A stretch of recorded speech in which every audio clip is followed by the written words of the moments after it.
हाँ, मुझे पता है होर्गे मेंडेज और रोनाल्डो के बीच में जो न्यूज़ आई है कि स्प्लिट हो चुका है पेयर और उनके बीच के रिलेशनशिप बहुत ज़्यादा स्पॉइल हो चुके हैं। होर्गे मेंडेज ने मना किया था उनको इंटरव्यू देने से, लेकिन फिर भी रोनाल्डो ने जाकर पीएस मॉर्गन को इंटरव्यू दे दिया। वो सारी बातें मुझे पता है और उस सारी बातों पर मैं अपनी टिप्पणी अगर देना भी चाहूँ तो उसका कोई सेंस नहीं बनता, क्योंकि चीज़ें हाथ से निकल चुकी हैं। रोनाल्डो ऑलरेडी अल नसर के लिए साइन कर चुके हैं और अब अगर उनके बीच का जो रिलेशनशिप है वो स्पॉइल हो भी जाता है तो it's hardly going to make any difference, क्योंकि कल एडी हाउ ने भी क्लियरली ये चीज़ बोल दी है कि रोनाल्डो के अभी के कॉन्ट्रैक्ट में कोई ऐसा क्लॉज नहीं है जो कि ये कहता हो कि अगर चैंपियंस लीग के लिए क्वालिफाई करती है न्यूकासल तो रोनाल्डो न्यूकासल में आकर खेलेंगे। तो आप समझ सकते हो जब कल रोनाल्डो ने ये चीज़ बोली थी अपने प्रेजेंटेशन में that my chapter in Europe is over, तो कहीं ना कहीं वो इस चीज़ पर एम्फेसाइज करके ही बोल रहे थे कि no matter what happens with other clubs, वो अभी उनका पूरा फोकस अल नसर के ऊपर है। एंड आई डोंट थिंक कि सीरियसली 6 महीने खेलने के बाद अगर कोई चैंपियंस लीग क्लब आएगा तो रोनाल्डो 500 मिलियन की जो डील है 2.5 साल की, 200 मिलियन पर सीजन का जो ऑफर है वो ठुकरा कर वहाँ जाएंगे। देखो जा सकते हैं, ऐसा नहीं कह रहा कि नहीं जा सकते, बट मुश्किल है मेरे हिसाब से। और ज़्यादा मैं इस पूरे सिनेरियो में डिग इन नहीं करूँगा, ज़्यादा एक्सप्लेन करने की कोशिश नहीं करूँगा, बिकॉज इन चीज़ों का अब बिल्कुल भी मतलब बनता नहीं है, क्योंकि रोनाल्डो ऑलरेडी अपने नए क्लब में वेल सेटल्ड होने की कोशिश कर रहे हैं, प्रेजेंटेशन सब हो चुकी है।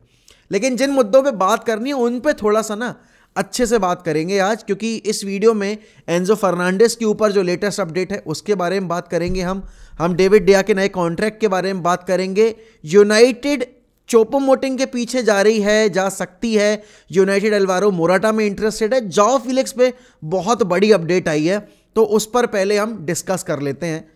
तो अगर रीसेंट रिपोर्ट्स की माने तो मैनचेस्टर यूनाइटेड ने अभी जब रिसेंटली इंक्वायरी डाली जॉ फिलिक्स के लिए, तो एटलेटिको मैड्रिड ने उन्हें 21 मिलियन का प्राइस टैग बताया था कि आपको 6 महीने के लिए इतना अमाउंट पे करना पड़ेगा। लेकिन आपको समझ में आ रहा है कि यूनाइटेड इस टाइम पर बिल्कुल भी ओवर द टॉप जाकर पैसा खर्च करने के लिए तैयार नहीं है, क्योंकि अगर तैयार होती तो वो जाकर कोडी गैक्पो के लिए 37 मिलियन की अपफ्रंट फी जरूर पेश कर देते।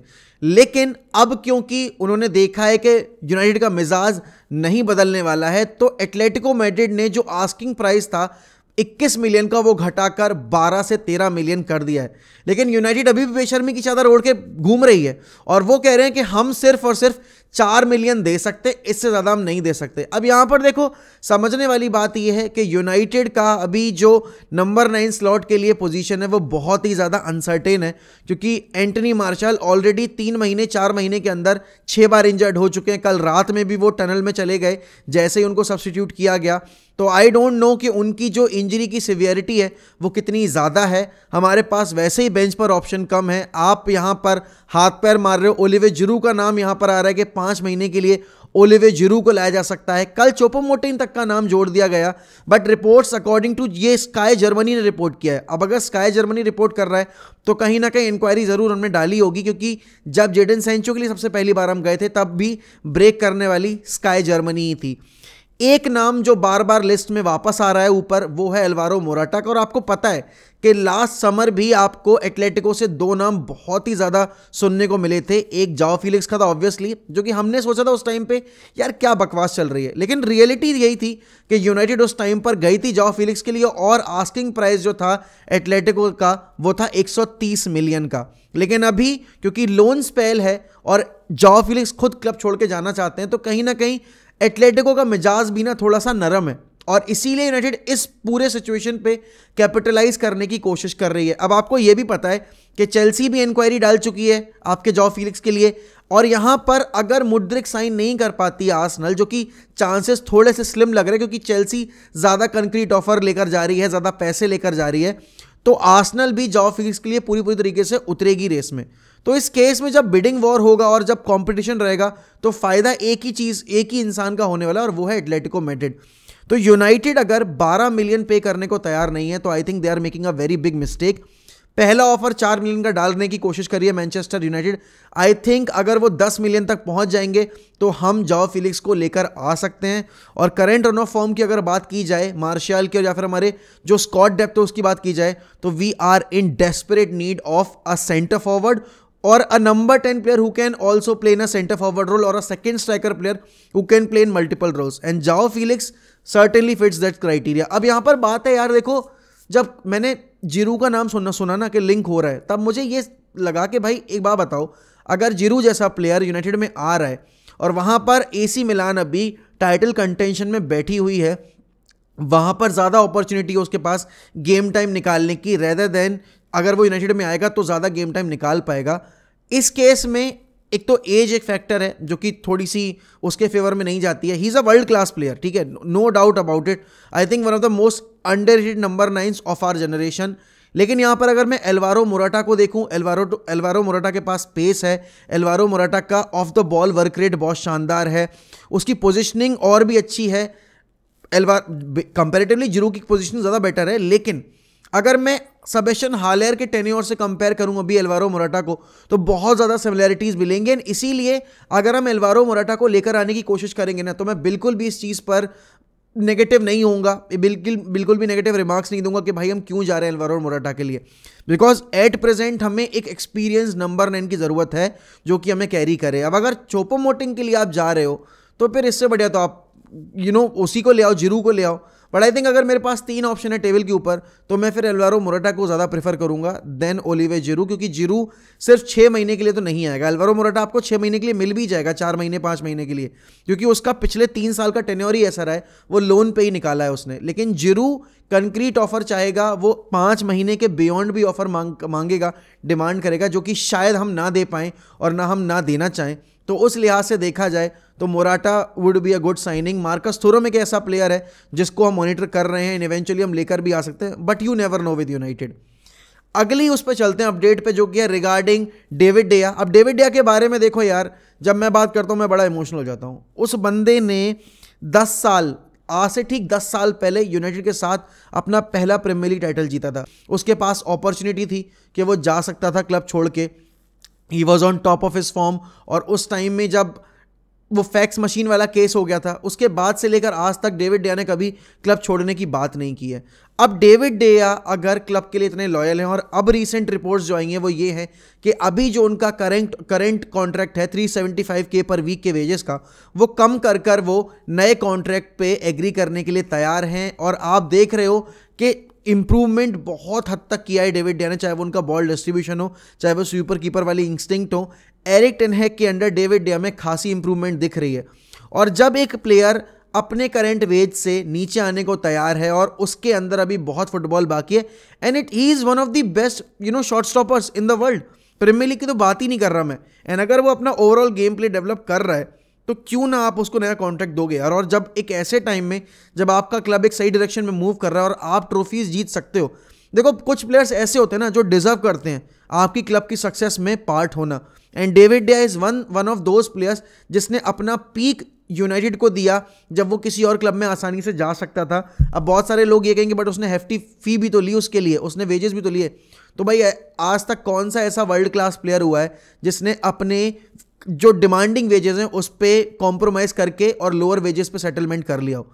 आई थिंक डेविड डेया ने इनफ अर्न की है रिस्पेक्ट, और इनफ वो ऑलरेडी वेजेस अर्न कर चुके हैं, और उनको दिखाई दे रहा है कि क्लब एक पॉजिटिव डायरेक्शन में मूव कर रहा है. तो it's good for me and it's good for my career कि मैं यहाँ पर अपना करियर एंड करूँ, और अगर मुझे लोअर वेजेस लेने पड़े तो उसमें भी कोई दिक्कत नहीं है, क्योंकि डेविड डेया ने टाइम एंड टाइम अगेन यही बोला. और कल के जो आप स्टेटमेंट सुनोगे उसमें भी डेविड डेया का यही स्टेटमेंट है that I want to retire at this club, this is my club. तो अगर कोई प्लेयर भाई इतना ज़्यादा अडोर कर रहा है, फैंस उसको अडोर कर रहे हैं, आप मैच डे गोइंग फैंस से बात करोगे, एवरीवन लव्स डेविड डेया. सिर्फ वो जो ट्रोलिंग कल्चर है ना सोशल मीडिया पे, सिर्फ वहाँ आपको हेटेड मिलेगी डेविड डेया के रिगार्डिंग, बट अगर आप मैच डे गोइंग फैंस से बात करोगे, they absolutely love and adore David डेया. बाकी अगर बात की जाए यहाँ पर एंजो फर्नांडिस की डील की, तो भाई फैब्रिज़ो रोमानो ने तो कल बम सा फोड़ दिया यार, लिटरली. फैब्रिज़ो रोमानो ने कल ये बोल दिया कि अभी तक जो न्यूज़ आ रही थी कि 130 मिलियन देने को तैयार थी चेल्सी उसके एंजो फर्नांडिस के लिए, ऐसा कुछ भी नहीं था. रिलीज क्लॉज से कभी आसपास तक नहीं पहुंची चेल्सी, और बेनफिका बज करने को तैयार नहीं है. बेनफिका नहीं झुकने को तैयार है चेल्सी के करंट ऑफर के अभी करंट सिनेरियो में, क्योंकि चेल्सी ऑफर कर रही है सिर्फ 85 मिलियन. एंड जो डिमांडिंग प्राइस है बेंफिका का, उनका सीधा सिंपल सा बात यह है कि रिलीज क्लॉज पे करो और एंजो फर्नांडिस को ले जाओ, जो कि 120 मिलियन का। अब यहां पर समझने वाली बात यह है कि एक ही टाइम पर दो मिडफील्डर्स के लिए चेल्सी पुश करने की कोशिश कर रही है। आपको पता है मिखाइल मुद्रिक और यहां पर एंजो फर्नांडिस। अब मुद्रिक के लिए डिमांड कर रही है शाख्तार 88 मिलियन एट बेयर मिनिमम, और यहां पर अगर 85 से भी ज्यादा पे करना पड़ेगा एंजो फर्नांडिस को, तो किसी एक ही साइनिंग को वो प्रायोरिटी देंगे।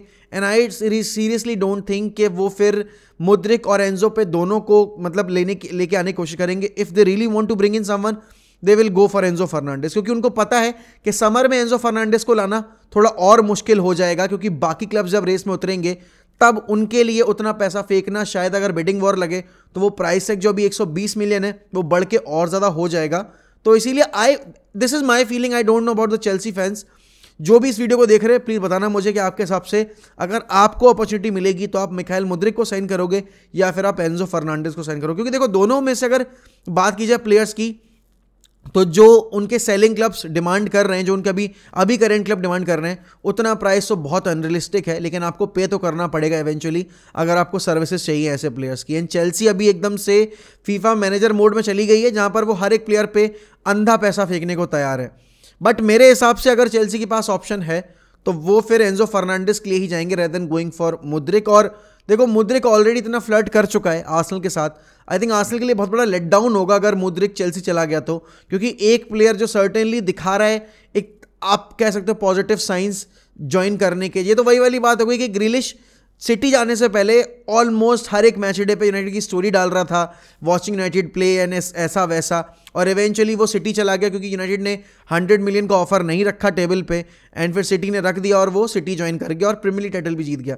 तो अगर ऐसा सिनेरियो हो जाएगा और अगर टाइटल चार्ज भी स्लिप अप हो गया अभी जो आर्सेनल का है, तो फिर भाई एक तरीके से बहुत ही बड़ा नेगेटिव इंपैक्ट पड़ेगा फैन बेस के ऊपर।